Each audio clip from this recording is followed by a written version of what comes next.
Praise the Lord. जब यीशु मसीह की मृत्यु क्रूस पर हो गई तो उसके सारे चेले अपने अपने घरों अपने अपने कामों पर लौट गए। यीशु की मृत्यु हो चुकी थी। अब उनके सामने कोई आशा नहीं थी, कोई उनकी चरवाही करने वाला नहीं था, कोई उनकी अगुवाई करने वाला नहीं था। और उन्होंने सोचा हमारे जीवन का ये अध्याय हमेशा के लिए समाप्त हो गया है। अब यीशु हमारे साथ नहीं है, इसलिए हमें अपने अपने कामों पर लौट जाना चाहिए, अपने घरों की ओर लौट जाना चाहिए, क्योंकि जिसके पीछे हम सब कुछ छोड़कर चले थे वो तो मर चुका है। क्रूस पर उसकी मृत्यु हो गई है। वो भूल गए कि यीशु ने कहा था कि मैं तीसरे दिन मृतकों में से जी उठूँगा।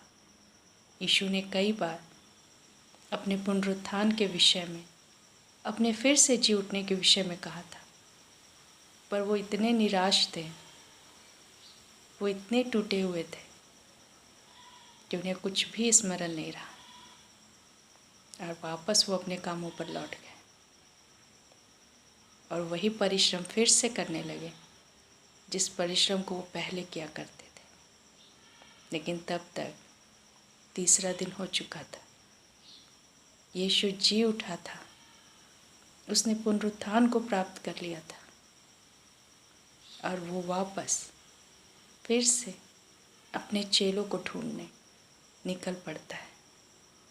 यीशु उसी तिब्रियास झील के किनारे पहुंचता है जहाँ शमौन और उसके कई मित्र मछलियाँ पकड़ने के लिए गए थे।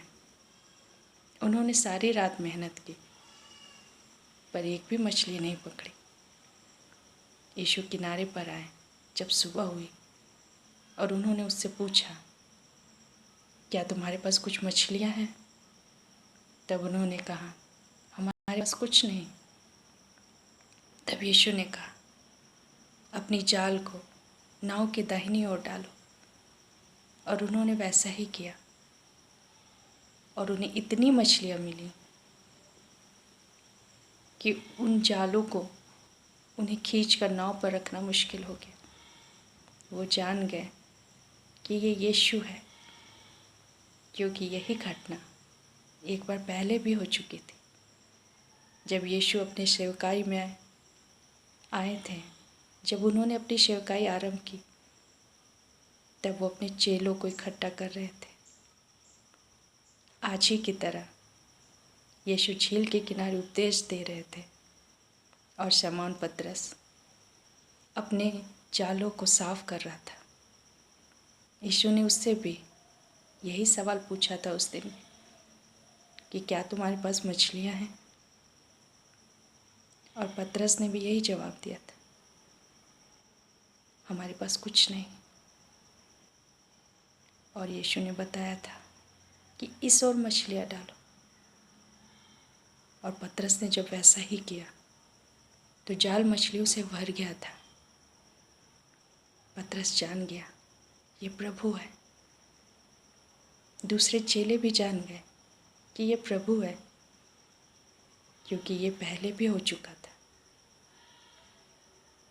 वो जान गए कि हमारा प्रभु जी उठा है, तीसरे दिन मृतकों में से जी उठा है। हमारा प्रभु जिंदा है, वो जी उठा है और आज हमारे साथ है। प्रभु यीशु के बिना कई बार हम अपने जीवन के विभिन्न क्षेत्रों में बहुत मेहनत करते हैं। पढ़ाई के क्षेत्र में, नौकरी के क्षेत्र में, अपने व्यापार के क्षेत्र में, अपने रिश्तों में, बहुत सारी बातों में बहुत मेहनत करते हैं।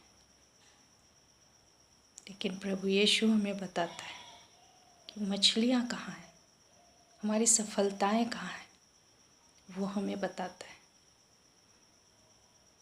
जब हम यीशु को जानते नहीं थे तब भी वो हमारे साथ था। और कई बार जब हम अपने जीवन में असफलताओं को देखते, हम जो चाहते वो प्राप्त नहीं कर पाते और सोचने लगते हैं यीशु मृतक है, वो काम नहीं करता, अब उसमें जीवन नहीं।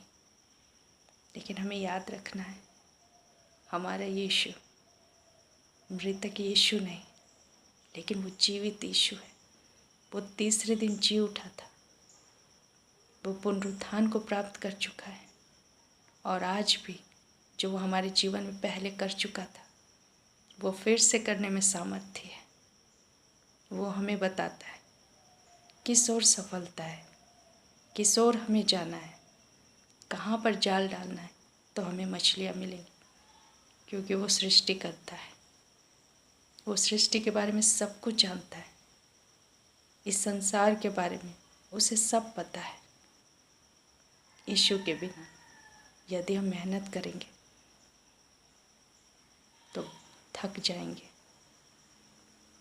बहुत बार सफलता मिलेगी, लेकिन हो सकता है खुशी ना हो, या सफलता हमसे दूर भाग जाए, क्योंकि यीशु नहीं है। लेकिन जब यीशु हमारे साथ होता है तो सफलता में हम होते हैं, क्योंकि वो हमारी अगुवाई करता है, वो हमारी चरवाही करता है, वो हमें बताता है कि हमें किस ओर जाल डालना है। तो वो अपनी बातों को हम पर प्रकट करता है, क्योंकि हमारे जीवन में भी बहुत बार घटनाएं दोबारा होती हैं, ताकि हम यीशु को जान पाएँ। हम जान पाए कि हमारे यीशु मृतक नहीं है, वो जीवित है, वो जी उठा है, और वो आज भी कार्य करने में सामर्थ्य है। मृतक व्यक्ति कार्य नहीं कर सकता, मरा हुआ व्यक्ति कुछ भी नहीं कर सकता, लेकिन हमारे यीशु जीवित है, इसीलिए वो आज भी कार्य करता है, अद्भुत कार्य।